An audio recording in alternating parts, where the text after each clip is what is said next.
Thanks, John. Good morning, everyone. About the next 25 to 30 minutes, I'm going to walk you through our technology strategy. I'm going to talk about some of the key technology initiatives that we have underway. Then I'll transition to our continuous improvement initiative, Simplify and Grow. But first, I want to watch a short video that highlights some of our key technology objectives.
As you can tell from the video, we're very excited about our technology story.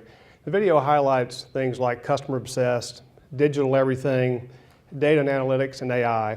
But before I jump into that, I'd like to introduce our technology leadership team. They're in the audience today. I'm not going to introduce them individually, but I do hope you'll get an opportunity at a break or at lunch today to meet each of our new technology leadership team.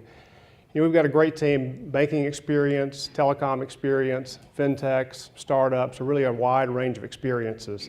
We've got about 1,671 technology professionals at the bank. They're scattered across Birmingham, Nashville, Charlotte, Atlanta, and also we have offshore resources. In 2019, we'll spend about $625 million on technology, so a large spend, about 11% of our revenue.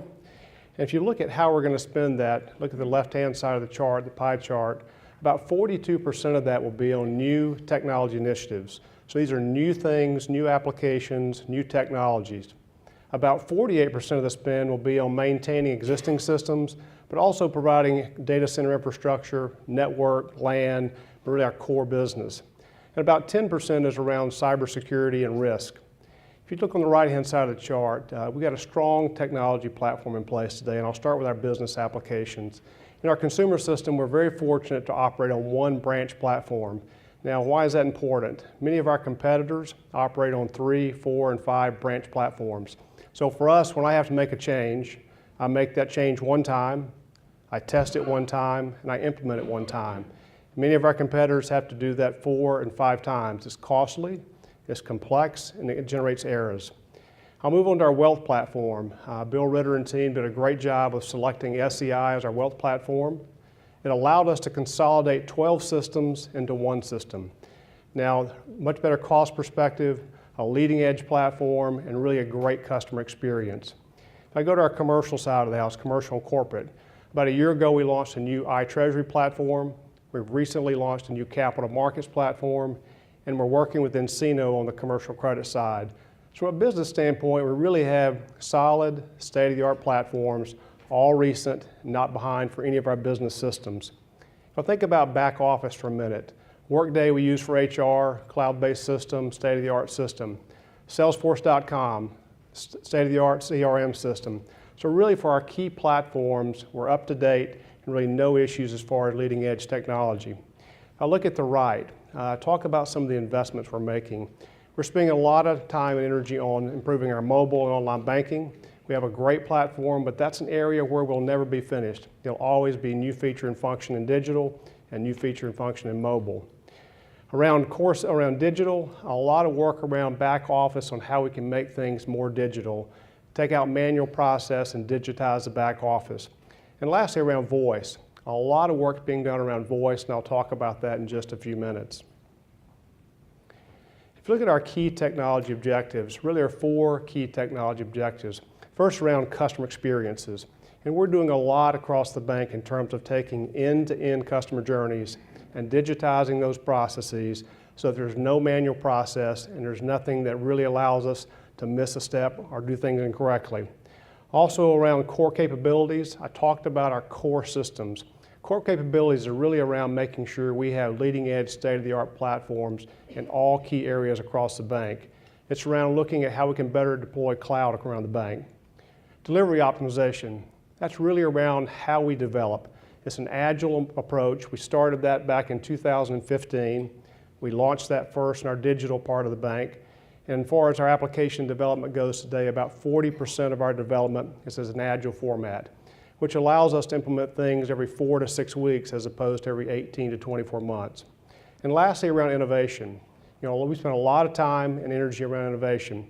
And it's really around how we can better partner with partners, learn from those partners, generate some revenue out of those relationships. It's around plug and play, where it's on the West Coast. Today is actually the selection day at Plug and Play, which we're missing today. But Plug and Play has 350 startup companies under roof. And we spend a lot of time out there working with these startup companies and helping Plug and Play select what companies go there. It allows us access to learn what's happening in banking and what's happening out of the industry as far as leading edge. If you look at customer expectations, changing very, very rapidly. Had an opportunity to go to the Consumer Electronics Show out in Las Vegas in January. There are about 180,000 people at the Consumer Electronics Show, about 60,000 from outside the U.S. They had 2.9 million square feet of exhibits. So every day over about a 3-day period, we walked about 8 to 9 miles, walking through all the different displays, really everything they have there. But what you saw really are some common themes. Everything's about digitization, everything's about connected, everything's about data and analytics, and the big theme out there whether we're talking about, regardless of industry, was voice. Google and Amazon were everywhere present out there around voice command. Personalization was another key ingredient. Everybody out there is looking at how to have personalized solutions, a one-to-one as opposed to one-to-many relationship. And also it was clear it's omni-channel. There's a lot of talk about brick and mortar going away and digital taking over, but you see most banks continuing to expand their physical presence. And we still have cases where the branch plays an absolute key role and does about 80% of our sales today. Just move out of the banking industry for a minute. Target. Target is a great company, does a good job, has a good digital experience, allows customers to put in their order, drive up to the curb, pick up their order, a good combination of brick and mortar and technology. Publix, which is a southeastern grocery store, they do a great job with digital presence and letting you order your order. They'll deliver it to your home, or you can pick it up curbside. And banking is going to be no different. Scott will talk about kind of how we see our go-forward strategy and omni-channel going forward. We've had rapid digital adoption, and if you look at the left-hand side of the chart, we've got about 2.6 million active digital users. That's up about 6% year over year. And our digital logins over a 2-year period are up 51%, so strong growth. The other data point I would point out is we've seen our adoption rate of younger customers, 18 to 24-year-olds and 25 to 34-year-olds, at a much higher pace than our peers, which really positions us well for good future growth. The center part of the slide, we've had good growth as far as growing checking accounts and growing credit cards in our digital space. Our remote deposit capture over a 2-year period is up 193%. Now that's a great thing for us. It's a great thing for our customers. That allows us to take a lot of those transactions out of the branches and adjust our staffing models in the branches and move those service transactions to a digital format. And lastly, around recognitions. A lot of things are out there around how they rate banks and how you rate banks in terms of their service. We use J.D. Power, and J.D. Power consistently ranks us in the top quartile in terms of our channels. In our online channel for the last 3 quarters, we've ranked number 1 against our top 25 peers in the industry. You know, over the course of the last 15 months, we set out to really digitize our complete consumer lending experience. And we did that out of some of the learnings we had with some of the partnerships early on. And what we did is took an agile approach and we implemented over time. So back in the first quarter of 18, we changed the application process for mortgage and home equity and other consumer lending. We took out about half the questions and we got it down to about a 5 to 6 minute application time. Towards the middle of the year, we rolled out document collection, alerts, status portal, and towards the end of the year, we rolled out our e-signature. So really, we've rolled out a complete digital lending experience for our customers. Now, many of you are going, doesn't everybody have that? We surveyed through a trade association the top 25 banks, and less than 25% of the banks have this out there today. So we're very proud of this feature. Our customers like it. E-sign, we went from having 0 adoption to 50% adoption in direct lending in about a 2-month period. Great for productivity, great for the customer. You know, we launched a virtual agent, an AI virtual agent, about a year ago in our contact center. And many of you have heard me talk about this before, and this is kind of a journey for us. What our AI virtual agent will do is really do 3 things. Number 1, it'll answer certain customer phone calls and actually handle those calls. So if a customer calls in and needs to change their phone number, their email address, their permanent address, activate a credit card, stop a credit card, or reissue, our virtual agent can do that without ever talking to a real agent. The second thing we're doing with our AI virtual agent is it actually helps our bankers answer questions. So when our banker's on the phone with a customer and the customer's asking them a question, our virtual agent, at the same time our banker is typing that question in, has answered 1.4 million questions in 2018. So it lets the bankers have a confidence level of giving the right answer, and it helps with their training pace. And lastly, we're using our virtual agent to analyze all the phone calls and look for pain points and look for trends so that we can back up in the system and figure out ways to ever prevent that call from coming in. So far, our AI agent has been the equivalent of about 50 people. Now, over the course of 2019, we'll roll out additional feature and function, and in 2020, we'll continue to roll out additional items. If I move on to what we call Rosie, Rosie basically takes 350 different data elements, sorts of those elements, and really figures out what's the next best action for a customer. Easy way for you to think about it, think about Amazon. You've bought products on Amazon, and when you go back, it says if you bought this product, these are products that you're likely to purchase. This is a similar system. It really goes through and figures out what's that next best action for our customer, and it generates offers that our bankers make to the customers. About 65 million offers were proposed in 2018. Our bankers delivered 38 million of those offers, and what we saw was a 7% lift in revenue for those customers that we use Rosie with. Now there's a control group that we compare that, but about a 7% lift. If you take a look at the left-hand side of the chart, this is our real regions threat map. These are bad people around the world that are trying to find ways to get in our network, get in our systems, access our applications. And we have a full-time team, 24/7, 365 days a year, that really is out there monitoring and preventing the bad guys from getting in. We have 12 billion transaction events a month, 12 billion. And we sort out what's good traffic and what's bad traffic. And our Security Operations Center does a great job doing that. As far as investment, our investments are up about 8% year over year in this space, and we'll spend what we need to in this space to keep our bank safe. We've got a strong risk and governance culture, a very engaged board in this perspective. We've got great perimeter defenses, network defenses, application, and data. Also, we've got a very strong insider threat program. And when I say insider threat, we have a profile of every employee at the bank of what their normal patterns are, what they have access to, what they print, what they look at, how long they pause on a page, and we look at that and take care of our insider threat program and take it very seriously. We've got effective partnerships with law enforcement, government agencies, and probably more importantly, our peer banks. We get a lot of sharing across banks, and it helps the entire industry. And the last thing I'd point out is our red team testing. We hire many different people over the course of a year to really try to break into our systems, break into our networks, and also to evaluate how our program compares to other programs both in the banking industry and outside of the banking industry. We normally stack up in the top quartile as far as comparisons, and this is one area where I'll tell you we're never going to be finished. From an innovation standpoint, we've done a lot in innovation. I know this is a very busy slide because there's a lot of things we've done over the last 10 years. I'd put it really in three categories. One would be partnerships. We've partnered with companies like Avant, Foundation, Green Sky, SoFi. We've done those partnerships for really two things. One, to learn from those companies, and two, to generate revenue. The second group would be investments. We've made investments in certain companies that we've used their technology, their software, their hardware, and we think those investments are good. We've used them, we'll help them get off the ground, good long-term investments. And lastly, a category of things we've developed in-house, like our consumer lending platform that I talked about. That's 100% developed in-house at Regions. And the last example I would give you is our voice banking. We've launched a voice banking proof of concept with Alexa, so you'll be able to ask Alexa, what's my balance? Or you can ask Alexa to transfer money from account A to account B.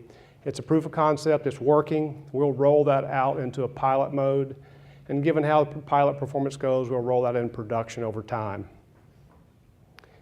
Now I'm going to transition to our continuous improvement initiative, Simplify and Grow. And as John said earlier, we had a lot of success in 2018, a lot of key deliverables we got completed in 2018. And a couple of ones I haven't covered. The commercial team, our commercial credit process, I give Ronnie Smith and his team a lot of credit for really re-engineering that process and taking it from 9 days to get a customer a yes or no down to 3. And I think they've actually beat the 3 and got it even better than that. I've talked about many of the other ones out there, but we've completed 10 of 45 initiatives. We reduced headcount in 2018 by 1,745 people, and we reduced 700,000 square feet of space. As we look forward, let's talk about moving forward. Really the key areas around headcount and space and third-party spend. From a headcount perspective, we will continue to drive headcount down over the next 2 to 3 years. It won't be at the pace of that 1,745 we did in 2018, but we will find ways to drive headcount down over the next coming years. The biggest part of that's going to be around technology deployment. It's going to be around things I've already talked about with AI, data and analytics, digitization, and workflow in areas like operations. Logan Pichelle, who's here, runs our operations area, and a lot of good opportunities to take that organization, which has 3,200 people, and continue to automate and streamline that organization. Our contact center will continue to use AI to drive the number of reps down in our contact centers. Fraud and underwriting are just two other examples where there's opportunity, but again, it really is across the bank where we have opportunities to continue to use technology to drive down headcount. Also, transaction migration. Scott Peters and his consumer team have done a really good job of finding ways to drive transactions out of the branch and have those go to digital. They've done a really great job there, and Scott will talk about some of those. And lastly, branch consolidations. We will continue to have some branch consolidations, but we're also going to build some branches. If you think about space for a minute, it's our second largest expense, and at Regions AmSouth merger, we had 21 million square feet of space. We ended 2017 down at about 13.7, and in 2018, we reduced about 700,000 square feet. What we'll commit to do over the next 2 to 3 years is we'll take out roughly 700,000 square feet a year over the next 2 to 3 years. About 80% of that will be non-branch. So this is not depending on branch consolidations. These are large operational facilities that we've been able to consolidate, and through technology really need less space. Also, it's around Agile. Agile really is a great way of working and accomplishing work. And it's allowed us to put work teams together in a way that gets work done better and more efficiently, but also with less space requirements. And also hoteling. We're having more and more of our bankers use a hoteling approach, which they don't have full-time designated seats. And it's driving our expenses down. On the right-hand side of the page is third-party spend. And third-party spend is things like consulting, which would be a great example. We took out about $11 million in 2018. We'll grow that $11 million to $60 to $65 million simply by using a better, much more re-engineered process, having demand management. And if you get a chance to talk to Brett Couch at a break, Brett heads that area. And again, we've seen 10 to 30% improvements in that space. I mentioned earlier our digital lending process. I wanted to point out really the e-sign component of that. For direct loans, we do about 65,000 direct loans a year. And the experience a few months ago before e-sign was we would have a banker, they would call the customer, schedule a closing, customer would get in the car, drive to the branch, walk in and have a seat, wait for the banker would call them over, they would sign the document 8 times, the banker would go get them a copy of the document, customer would leave, drive back home. Then the associate has to scan it into the system, put it in the FedEx envelope, and mail it to the back office. Today, you schedule the appointment, you send them a link, simply an email with a link, a separate email with the security code to verify they are the customer. They click 3 times and they're done. So it's a 90% improvement, a 90% improvement.